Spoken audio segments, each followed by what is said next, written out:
All right, welcome to another edition of Jacques Talk. Right now, it's my pleasure to be with a guy who played quarterback for the Tigers and won a lot of games in the late 90s, Herb Tyler. We're at the Lod Cook Hotel. Herb, good to see you, man. Yes, sir. Thank you, man. Good to see you too, man. How you been? Good, wonderful. Just living life and enjoying every moment. I was thinking back, time gets by on us, so 1998 was your last year. Yes. That was 25 years ago. That's a long time ago, yes. How do you reflect back on playing quarterback for the Tigers, and what has it meant to you in your life? Reflecting back, it's always a beautiful thing to understand that you get an opportunity to do something that other people don't get a chance to do. And people look up to you. And over the past 25 years, a lot of people will have small little memories of what I did for them on a Saturday night or a Sunday morning when they woke up a little discouraged, but we did beat the number one ranked Florida Gators in '97 or something like that. And that makes me feel really good that I can do something positive or create some sort of positive light in somebody's life. And then just understanding the fact that a little kid growing up from New Orleans, Louisiana could be leading the state's largest school to victories every Saturday night. It's something special for me that I'll never ever forget, and I cherish every moment of it from that moment to now until the end of time. So Tommy Hudson was here a few weeks ago. A lot of people remember him for Earthquake game, pass to Eddie Fuller, although he started for 4 years. Rondell Mealy was here. A lot of people remember his Independence Bowl, right? Yep. Against Notre Dame. For you, it's the Florida game, I think, right? Yeah. I think so. That's what everybody tells me. Everybody I've ever run across said they was at that game, and I probably talked to 200 million people. Stadium only fit 80-something at the time, but everybody was there. But yeah, it's a special time, a special game. Florida was the cream of the crop in the SEC at the time, and Spurrier could do no wrong, but we spoiled their milk for them. And I think that it was something that was it directly defines the LSU 95 to 98 football teams that I was on. Was gritty, compassionate about each other, passionate about playing the game of football, and really passionate about turning LSU around from 6 previous losing seasons. And that was something that we still today take pride in. Yeah, absolutely. Yeah, for those maybe in the modern era who have gotten a bit spoiled, and back then you played 11 games, not 12 in the regular season. So in your second year, or 96, y'all went 10-2. Yep. You didn't have that, cupcake to, it's harder to win 10 games, obviously, when you play less games. Yep. And so if you were a fan from like 1989 through 1994, there was never a winning season. Right. Never a year in which you won more than you lost or went to a bowl game or any of that. Yep. So I think some people don't understand those first years of DiNardo and you and Kevin and how fun it was. Yeah, as DiNardo would say, and the deal was to bring back the magic to LSU on Saturday nights, and just the spirit of LSU fans and the lure of what LSU football is. That was something that was huge for us, especially guys that were from the Louisiana area, and we wanted to stay home and represent our state. And when Kevin decided to come to LSU, that's when the dominoes started to fall, if you will, when everybody else decided to stay and really be in the state and play for the purple and gold. And, the thing about all of that is the fact that we were so proud to put that jersey on that we'd go out there and try to do it again today if we could. But we know we can't because we're out of shape and we ain't trying to do it. But at the end of the day, it's just that pride that you carry on with you for life. And you can share with your kids, your grandkids, your family members, your friends, co-workers, and all of that. And that really means the world to us. Well, the Kevin Faulk conversation comes up every year. And, if you retire a jersey, it means somebody can't wear it. And you may start running out of jerseys. But maybe at least put him up there with Jerry Stovall and Billy Cannon, the Ring of Honor, the Circle of Honor, whatever they call it there in Tiger Stadium. I think Kevin deserves a ring, a banner on the ring. I think he deserves a statue. I think he deserves a jersey retired. I think he deserves any and everything that comes to him, because talk about the epitome of an LSU football Tiger, right? And a person that is Louisiana through and through, and that's Kevin Faulk. So I think he deserves any and everything that he can get. And Jerry DiNardo, here's a guy I was a fan. I went to the games and sat in the stands. Yeah. He was funny, he was popular, winning. It was tough with him talking to some former players, and time has not healed that for some guys. I didn't realize how tough it was at times. Right? He's always been cordial with me. I've enjoyed talking to him and whatnot. But how did you vibe with Coach D? So I guess my relationship with Coach DiNardo was one of head coach, quarterback, right? And so we never really butt heads at all about anything. I wasn't the type of guy to try to buck the system either, but he was very hard on the team, period. Some individuals, yes. Some positions, yes.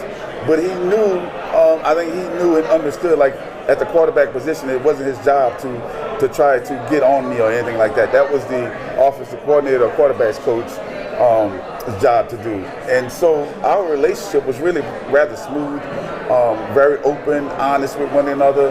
And I would say I would credit Jaden Daniels with a lot of my success for giving me the opportunity to play here at LSU. And he brought in some competition throughout the years to make things more difficult for me, but I was able to rise, I guess, above and continue to be the starting quarterback, and he never once wavered from that. So I really do appreciate the opportunity that he gave me, and then I guess the mindset of him understanding and allowing me to continue on playing for 4 years. I remember I was just starting to intern and get involved in TV, and I do remember going to see Coach DiNardo speak one time, and you played in the SEC at the same time Peyton Manning was at Tennessee. Yep. And he would say things like, I'd take Herb over anybody in the SEC as my quarterback, you know. So he was always very supportive of you and in the media and with the team, I would imagine. That's awesome. Yeah, I felt that too. Not only at practice, I felt that when we were outside of the football settings. I think that he would always share with me that he really loved my, I guess, my steadiness and who I was as a person. And I never got too high, never got too low. Always kind of stayed here. Enjoyed the highs and then learned from the lows. And I think that's what turned me into who I am today. Well, part of that. Let me say that. I learned that at a very young age when I was in junior high at Edna Carr. My parents, my mom and my dad taught me how to be a person that understands a little bit of everything and not get too high, not get too low. But then that carried on in my junior high years at Edna Carr with Coach Al Ott, and having pride on our chest and understanding what that means and being accountable to oneself. And then you can distribute that across the board into other people. And so I took that and carried that through high school and also through college. And now I carry that same trait through life, working at MAP maintenance and being a vice president there. I really do enjoy teaching people, coaching people, getting people to bring the best out of them, but also kind of stay here when something goes awry or when we get a lot of accolades, not get too high, but kind of enjoy it and then learn from the lows. Good stuff. And you were kind of you broke barriers, so to speak. Mm-hmm. Like, there were quarterbacks that could run before you got to LSU, but I don't know if there was like a dual threat guy like you. And there were black quarterbacks before you came to LSU. Melvin Hill had started some games right before you, but guys like Rohan Davey said, I put on TV and I saw that LSU had a black quarterback, and that made me want to at least consider going to LSU. Yeah. So, 1995 is not that long ago in terms of race, but I think LSU's first black players were in the early 70s, which isn't that long ago either, right? No, and so just how did you, what does that mean to you, or just that whole topic? I know it's a loaded thing to talk about. Yeah, so it's very proudful opportunity for myself. I remember when I was coming out of high school, a lot of the people that were either in my neighborhood or around my high school would always tell me LSU would never play a black quarterback. And my response to them would be, until me. And so, and just having the opportunity to have a scholarship, I don't think that LSU or Coach DiNardo didn't want a black quarterback. I think they saw me really, truly as a great athlete that could play receiver or cornerback or something like that. And I was asked at some point in my freshman year during camp to switch positions, if you will. And I decided not to, and good thing, because 7 weeks later, I was starting, because that's when Jamie got hurt, week 7 or so. And so 7 weeks later from being asked to switch positions, I was starting quarterback for LSU as a true freshman. And I think that was the best move I ever made. And then that being said, it puts a sense of great pride within myself to say that I was one of the first. and one of the first to be consistently playing, but also somebody that made a difference in somebody else's life to make a decision to come to LSU, or make a decision to be the first of whatever they were going to be. And as a African American young man, it means a lot to stand up for not only myself, for my family, for my people, and for everybody else that's a part of that. And the things in life are so small and minute, such as color, it doesn't matter, but it is such a great difference maker whenever someone can break a barrier such as that. Because I don't think it's a big deal, but at the end of the day, it's a huge deal based upon, I guess, our history of our country. And so now you see in the NFL, tons of black quarterbacks, in college, tons of black quarterbacks, and you also see 5'9", 5'10", 5'11" quarterbacks that are killing it, and they all remind me of myself and what I did back in the mid to late 90s, and it's such a pleasure to see, and it's just such a tremendous honor to be even thought of breaking barriers and being able to give someone some inclination of why they want to come to LSU or break whatever barriers or knock down whatever doors or walls that they see for it. Great stuff. I appreciate you sharing that all with me. And I remember your first start at LSU. Mm-hmm. I mean, I kept up with the team, but not like today when you work. And I remember they said, Herb Tyler's going to start. And I said, who's Herb Tyler? And you came in and you tore it up that night, and they really needed you because late in the year, you guys needed to win 2 games to go to a bowl game, and you beat Ole Miss and Arkansas to get in. Yeah, it was Ole Miss, Arkansas, and somebody else. I can't remember who it was. I think it was a smaller team, but it was 3 games to get into the bowl because I think we were 4-5 at the time, 4-4. Yeah. Or 3-4. There was a tie in there. Remember you tied South Carolina. Well, I didn't play again that game. That was Jamie. Right. But it was somebody, I can't remember what it was. But we needed, yeah, you're right. So it was 3 games we needed to get in, then we won the bowl game. So we needed to do that. But it was so impressive that the seniors rallied around me and helped me be great, if you will. And then what I mean by great is just learn to be a leader. Hey, we got your back, man. We got your back, young, and we got your back, freshman. We got you. And that, to me, really helped me understand that, hey, this is a true team. This is how you really rally around people who may or may not have all of the information that's needed or experience needed to be a top-tier player at that moment. But I felt like I didn't want to let them down, especially the seniors, especially like, Cedric Wilson, your Ben Bordelons, all of those guys, your Gabe Northens, all of those guys were really Kinnison special. wasn't a senior, but, he wasn't a senior, he was a junior. He was going. Yeah, but he was going. And so it was really great opportunity for me as a 17-year-old, 18-year-old kid to play with those guys and to get to that point, because that was something special because we hadn't gone to a bowl game in 6 years. Yeah. And so that was huge. And then we ended up going to Independence Bowl, playing against Nick Saban and playing against the Michigan State Spartans and whatnot, and we ended up winning that game. And Kevin got the MVP as a true freshman. I played very well. Eddie caught a touchdown pass, ran one in as a kickoff, and then Eddie told me, I'm out. Thank you, young man. I appreciate you for getting me in the league. DiNardo recently told me there was a play where Eddie ran out of bounds and he leaped over the fence.